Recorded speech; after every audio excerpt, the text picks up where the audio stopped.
8e pensée.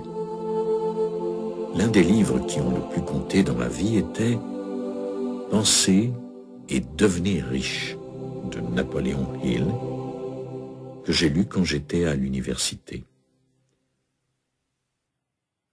Beaucoup de gens pensent qu'il s'agit d'un livre sur la façon de gagner beaucoup d'argent, mais ce n'est pas le cas. Il ne s'agit pas de richesse sur le plan matériel. Riche signifie ici une vie riche en satisfaction, pleine d'abondance et épanouissante. L'auteur affirme qu'il y a une caractéristique fondamentale qui différencie tous ceux qui accomplissent de grandes choses, ceux qui ont été capables d'atteindre le plus haut niveau de ce qu'il nomme la richesse, la prospérité ou l'abondance, attirant ce qu'ils voulaient dans leur vie. Il a nommé ce trait le désir ardent. Chacun a des désirs. Tous ceux qui m'écoutent actuellement souhaitent probablement gagner plus d'argent ou avoir une plus belle maison ou encore vivre à l'endroit de leur choix ou avoir un travail qui leur plaise, etc. C'est ce que l'on appelle un désir. Même le désir de ne pas avoir de désir en est un. Si votre seul désir est de ne plus en avoir, il vous faut quand même l'éprouver. La plupart d'entre nous avons donc des désirs, ne serait-ce que pour aller aux toilettes. Vous aurez le désir de vous rendre là où elles se trouvent. Le désir est inhérent à l'incarnation dans une forme physique, dans un corps, et c'est quelque chose dont on ne pourra jamais se débarrasser, même si certaines écoles de philosophie en parlent, car par le fait même, se débarrasser de nos désirs devient alors un désir. Mais quand je parle d'un désir ardent, je pense à quelque chose de très différent. Imaginez, à l'intérieur de vous, la flamme d'une bougie qui ne vacille jamais, même quand vous êtes témoin du pire.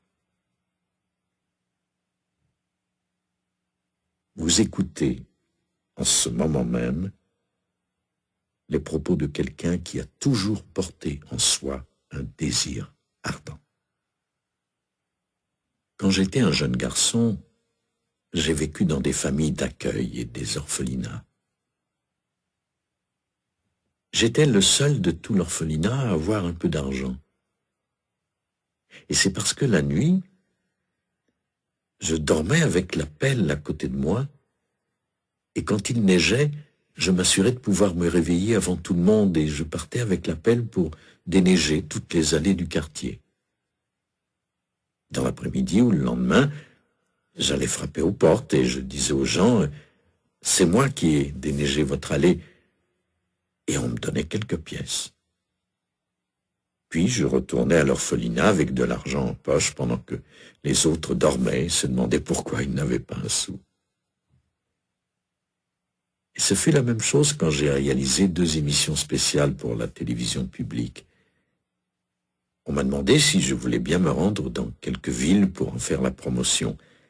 Et j'ai fait la tournée de toutes les villes du pays pour que cela soit un succès. Quand j'ai écrit Vos zones erronées, j'ai acheté la première, la 2e et la 3e édition. Je les ai mises dans ma voiture et je les ai distribuées dans tout le pays. Chaque fois que j'entreprends quelque chose, je ressens ce qu'on appelle un désir ardent. Et ce n'est pas le désir ardent d'avoir du succès ou de gagner beaucoup d'argent.